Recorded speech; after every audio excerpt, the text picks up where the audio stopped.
दुनिया में सबसे ताकतवर वही है जो डिफेंस सेक्टर में महारत हासिल कर लेता है। और अब भारत सिर्फ मिसाइल बनाने तक सीमित नहीं है, बल्कि अब सवाल है कि सबसे तेज मिसाइल का। जितनी तेज मिसाइल होगी उतनी ही ज्यादा घातक होगी।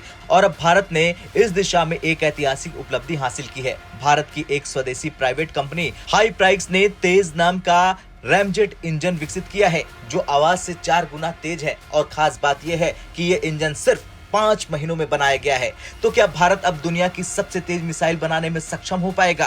क्या चीन और दुनिया के दूसरे शक्तिशाली देश इसे संभाल पाएंगे? आज की इस रिपोर्ट में हम आपको भारत के नए सुपरसोनिक हथियारों की पूरी जानकारी देंगे। दरअसल भारत लंबे समय से एक बड़ी समस्या का सामना कर रहा था, मिसाइलों के हाई स्पीड इंजन का। चाहे क्रूज मिसाइल हो या सुपरसोनिक हथियार, तेज इंजन के बिना कुछ भी संभव नहीं। चलिए अब जानते हैं क्या है तेज इंजन और इस तेज इंजन की प्रमुख फीचर्स के बारे में। दरअसल ये आवाज से 4 गुना तेज यानी मैक 4 की रफ्तार से लैस है। रैमजेट तकनीक पर आधारित और सुपरसोनिक क्रूज मिसाइलों के लिए डिजाइन किया गया है। खास बात यह है कि 5 महीने के अंदर ये तैयार किया गया है और इसे IIT मद्रास के सहयोग से विकसित किया गया है। अब तक भारत DRDO पर निर्भर था, लेकिन अब प्राइवेट कंपनियां भी कमाल कर रही। सवाल अब उठ रहा कि सरकारी कंपनियां इतने सालों में जो नहीं कर पाई, वो प्राइवेट कंपनी सिर्फ 5 महीने में कैसे कर दिखा रही हैं। दरअसल तेज इंजन भारत को कई बड़े फायदे देने वाला है। जैसे भारत के सुपरसोनिक हथियारों को अब जबरदस्त गति मिलेगी,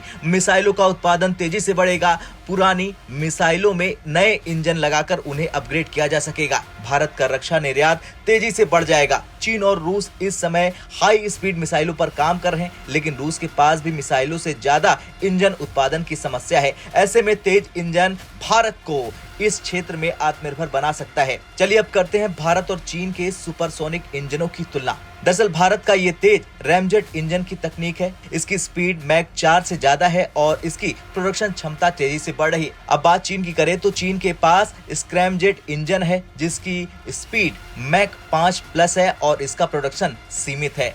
अब ये भी समझ लेते हैं कि कैसे काम करता है रैमजेट इंजन। दरअसल रैमजेट इंजन हवा में चलते समय बाहर से ऑक्सीजन लेता है, जिससे ईंधन जलता है और तेज रफ्तार मिलती है। ये इंजन हाइपरसोनिक मिसाइलों और लड़ाकू विमानों के लिए बेहद महत्वपूर्ण है।